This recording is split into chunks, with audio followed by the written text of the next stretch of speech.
Hello வணக்கம் எல்லாரும் எப்படி இருக்கீங்க? இன்னைக்கு நம்ம சேனல்ல ரொம்ப முக்கியமான கேட்ட உடனேயே நாடி நரம்பெல்லாம் முறுக்கேற ஒவ்வொரு தமிழனும் கண்டிப்பா தெரிஞ்சுக்க வேண்டிய ஒரு மாசான விஷயத்தை பத்தியும் ஜூனியர் என்டிஆர் தெலுங்கு பட போஸ்டர்ல ஆதி தமிழன் கடவுள் முருகனோட வரலாற்றை திரிச்சு சொன்னதுக்கு தனுஷ் வெற்றிமாறன் கூட்டணியோட அதிரடியான பதிலடி பத்தியும் முருகனும் சிவனும் ஆதி தமிழன் தான் அப்படிங்கிறதுக்கான வரலாற்று பின்னணி பத்தியும் பார்க்க போறோம். வீடியோவை ஸ்கிப் பண்ணாம பாருங்க. சில நாட்களுக்கு முன்னாடி டோலிவுட்ல இருந்து ஒரு அனௌன்ஸ்மெண்ட் வருது.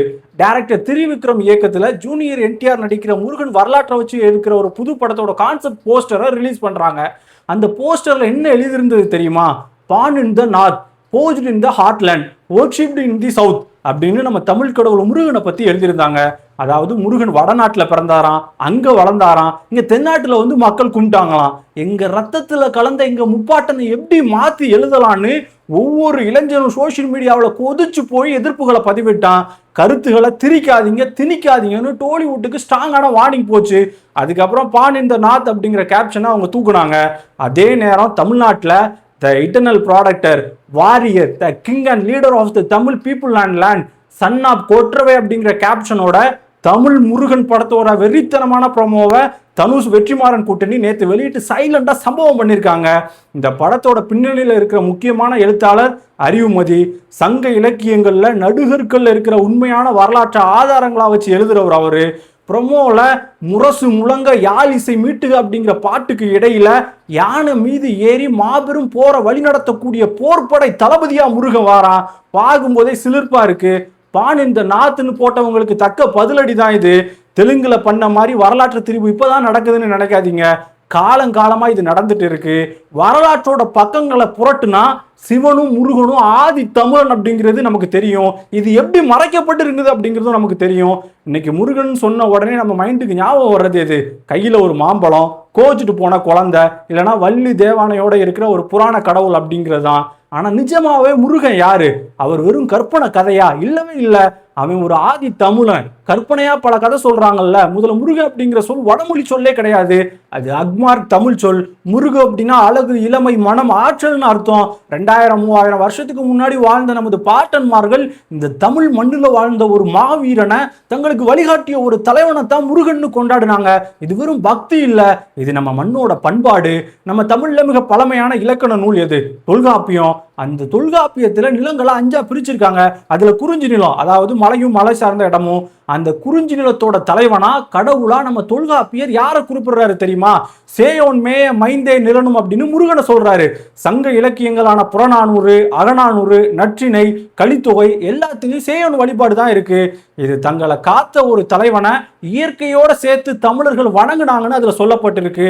முருகன் அப்படிங்கிற தமிழ் நிலத்தோட தனித்துவமான அடையாளத்தை, தமிழர்களோட ஆதி வழிபாட்டை சில சக்திகள் மாத்தினாங்க.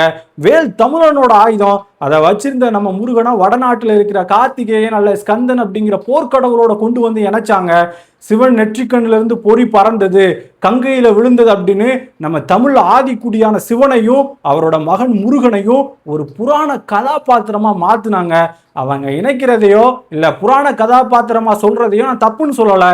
அது மனிதனோட நம்பிக்கை, அதுக்கு நம்ம மதிப்பளிக்கணும். இயேசுவை கும்பிடுறவங்க எல்லாருமே கிறிஸ்துவர்கள் தான்.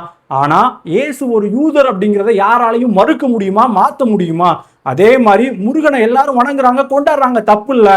ஆனா அவர் ஒரு தமிழர் அப்படிங்கிறதையும் மறுக்க கூடாது, மாற்றவும் முடியாது.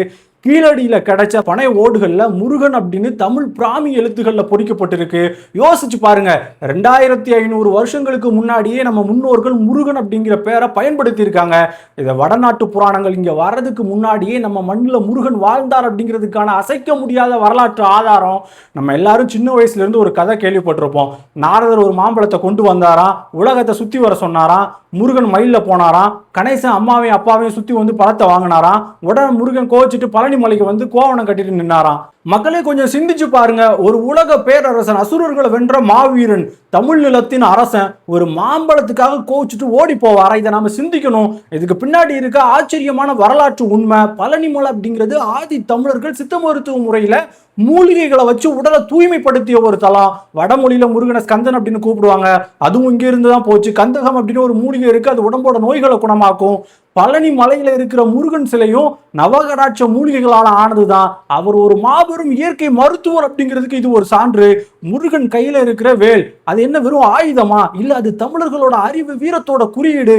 வேலின் வடிவம் எப்படி இருக்கும்? கீழே நீளமா இருக்கும், மேல அகலமா இருக்கும், நுனியில கூர்மையா இருக்கும். அதுக்கு என்ன அர்த்தம்னா நம்ம அறிவு ஆழமாகவும் அகலமாகவும் அதே சமயம் கூர்மையாகவும் இருக்குன்னு நம்ம முன்னோர்கள் சொல்லி கொடுத்த பாடம். வேலோட அமைப்பு நம்ம மனித உடம்போட முதுகெலும்பு மூளையில இருக்கிற நரம்பு மண்டலத்தை குறிக்கி. அதாவது குண்டலினி சக்தியை மேலெழுப்பி அறிவை கூர்மையாக்குற ஒரு யோகக்கலை தத்துவம் வேலு. இப்படி தத்துவங்களால நிறைஞ்ச தமிழ் கடவுள் முருகனை வெறும் சடங்குகளுக்குள்ள மட்டும் சுருக்கிடாதீங்கன்னு இந்த உலகத்துக்கு கேட்க தோணுது. இன்னொன்னு, முருகனோட தந்தையான சிவன் ஆதி தமிழ் சித்தன் அப்படிங்கிறதையும் இங்க பதிவு பண்ணணும்னு தோணுது. சிவன் அப்படிங்கிற வார்த்தைக்கான வேறு சொல் முழுக்க முழுக்க தமிழ் மொழியில மட்டும்தான் இருக்கு. சிவனோட தோற்றத்தை கொஞ்சம் கற்பனை பண்ணி பாருங்களேன். சடாமுடி, உடம்பெல்லாம் சாம்பல், கழுத்துல பாம்பு, கையில உடுக்க, இதெல்லாம் யாரோட அடையாளம்? சிவன் கடவுள் அப்படிங்கிற பிம்பத்தை தாண்டி அவர் தான் இந்த உலகத்தோட முதல் தமிழ் சித்தர். மூலிகைகளை பத்தி, மருத்துவத்தை பத்தி, உடலை எப்படி ஆரோக்கியமா வச்சுக்கணுங்கிற யோக கலையை பத்தி கண்டுபிடிச்சவர் அவர் தான். சுடுகாட்டு சாம்பலை உடம்புல பூசினார்னு சொல்றாங்கல்ல, அதுக்கு பின்னாடி ஒரு சயின்ஸ் இருக்கு. உடம்புல எந்த கிரும்பியும் அண்டாம இருக்கிறதுக்காக சாம்பலை, அதாவது மூலிகை சாம்பலை அவர் உடம்புல பூசி இருந்தாரு. அவர் ஒரு ஆதி மருத்துவர் அப்படின்னு இதன் மூலம் நம்ம புரிஞ்சுக்கலாம். எல்லாரும் சிவன் எங்க இருக்காருன்னு கேட்டா உடனே சீனா பார்டர்ல இருக்கிற இமயமலையை காட்டுவோம். ஆனா சங்க இலக்கியங்கள் என்ன சொல்லுது தெரியுமா? தமிழ்நாட்டில் இருக்கிற பொதிகை மலையும் வெள்ளையங்கிரி மலையும் தான் தென் கைலாசம்னு சொல்லுது. ஆதி தமிழர்கள் வாழ்ந்த குமரி கண்டம் கடலுக்குள்ள மூழ்கினதுக்கு அப்புறம் தப்பிச்சு வந்த நமது முன்னோர்கள் மேற்கு தொடர்ச்சி மலைகள்ல தான் வாழ ஆரம்பிச்சிருக்காங்க. அங்க காடுகளையும் மலைகளையும் திருத்தி மக்களுக்கு நல்வழி காட்டிய ஒரு ஆதி மனிதன் சிவன். அவன் வாழ்ந்த மண் தமிழ் மண். சிவனோட நடராஜர் நடனத்தை பத்தி இன்னைக்கு நாசா வரைக்கும் வியந்து பேசுறாங்க. பிரபஞ்சத்தின் அணுக்கள் எப்படி இயங்குதோ அதுதான் நடராஜரின் நடனம். அந்த நடன கோலம் எங்க இருக்கு? நம்ம சிதம்பரத்தில் இருக்கு. சிதம்பரம் கோயில் அப்படிங்கிறது உலகத்தின் காந்த மைய புள்ளி, centre of earth magnetic field அப்படின்னு சயின்ஸ் சொல்லுது. 2000 வருஷத்துக்கு முன்னாடியே எந்த தொழில்நுட்பம் இல்லாத காலத்துல ஆதி தமிழர்கள் எப்படி அந்த இடத்தை கண்டுபிடிச்சு நடராஜர் சிலையை அங்க வச்சாங்க? ஏன்னா சிவன் அப்படிங்கிறது வெறும் பக்தி மட்டும் அல்ல, அது தமிழர்களின் அடையாளம், அறிவும் கூட. வரலாற்றுல இருந்து இன்னொரு மரண மாசான ஆதாரம் சொல்றேன் கேளுங்க. தமிழ் மொழியை உலகத்துக்கு தந்தது யாரு?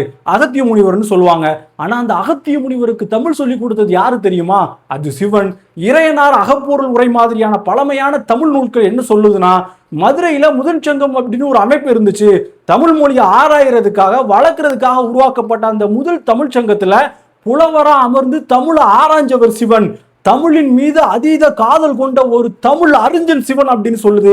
இதுக்கு மேல நான் ஒன்னும் சொல்லல, கடைசியா ஒன்று சொல்றேன். தென்னாடுடைய சிவனையை போற்றி எந்நாட்டவருக்கும் இறைவா போற்றி. ஸோ மக்களே, இன்னைக்கு இந்த வீடியோ மூலம் நம்ம இம்பார்ட்டன்டான முருகனை பத்தியும் சிவனை பத்தியும் ஒரு மாற்று பார்வை, வரலாற்று உண்மை உங்களுக்கு கிடைச்சிருக்குன்னு நம்புறேன்.